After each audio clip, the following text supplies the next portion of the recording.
પતિ પત્ની વચ્ચે નાના નાના ઝઘડા થતા હોય છે. નાના ઝઘડા મોટો સ્વરૂપ ધારણ કરી લેતું હોય છે. પતિને એવું લાગતું હોય કે હું નહીં બોલાવીશ ને પત્નીને એવું લાગે કે હું નહીં બોલાવીશ. આમ કરીને ઈગોના ચક્કરમાં ઘણા વર્ષો નીકળી જાય છે, ઘણા દિવસો નીકળી જાય છે ને સાયલન્સ, બંને વચ્ચે સાયલન્સ. હવે આ જે સાયલન્સ હોય છે, જે બંને એકબીજાને વાતચીત નથી કરતા પોતાના ઈગોના કારણે, તો એ મોટો મુદ્દો બની જાય છે ને આ મુદ્દો ડિવોર્સ સુધી પણ પહોંચી જતો હોય છે.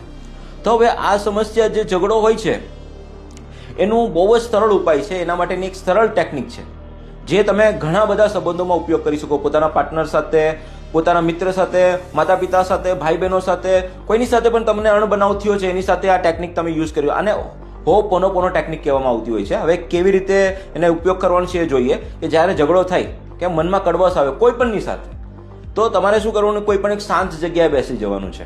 શાંત જગ્યાએ બેસવાનું છે, મનને પૂરું શાંત કરવાનું છે ને જે વ્યક્તિ સાથે તમારે આ ઝઘડો છે, જે વ્યક્તિ સાથે તમને આ બધી પ્રોબ્લેમ છે, એમને એવું ઇમેજિન કરવાનું છે કે એ માણસ સામે બેઠું છે ને તમે તમારા મનમાં 4 વાક્યો બોલવાના છે. પહેલું તમારે કહેવાનું છે કે સોરી, આ મારાથી ભૂલથી થઈ ગયું છે, બરાબર.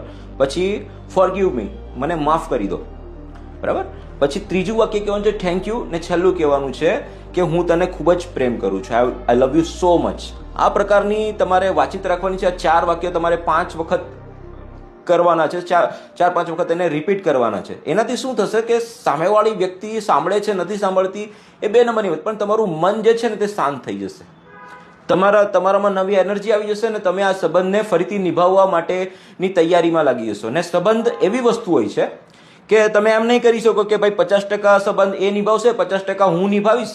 સંબંધ જ્યારે સાચવવાનો હોય ત્યારે એ તમારે 100% આપવું પડે તમારું, કે આ મારો સંબંધ છે, સામેવાળી વ્યક્તિ એમાં આગળ વધે કે નહીં વધે, હું 100% આ સંબંધમાં આપીશ. એટલે આ એક હોપોનોપોનો ટેકનિક હોય છે. તમે નેટ પર પણ ચેક કરી શકો છો. ખૂબ જ ઇમ્પોર્ટન્ટ ટેકનિક છે. બધી જગ્યાએ તમે યુઝ કરી શકો. તમારા પાર્ટનર સાથે, તમારા બિઝનેસ પાર્ટનર સાથે, તમારા મિત્રો સાથે, જ્યાં પણ તમને કડવાશ ઊભી થઈ છે, જ્યાં પણ મનમાં કડવાશ પેદા થઈ છે ને, તમે આ ટેકનિક યુઝ કરી શકો છો. હું તો આ ટેકનિક યુઝ કરું છું ને મને તો બહુ કામમાં આવે છે. તમે પણ યુઝ કરીને જુઓ ને મને કહી શકો છો કોને કોને આ ટેકનિકથી કઈ ફાયદો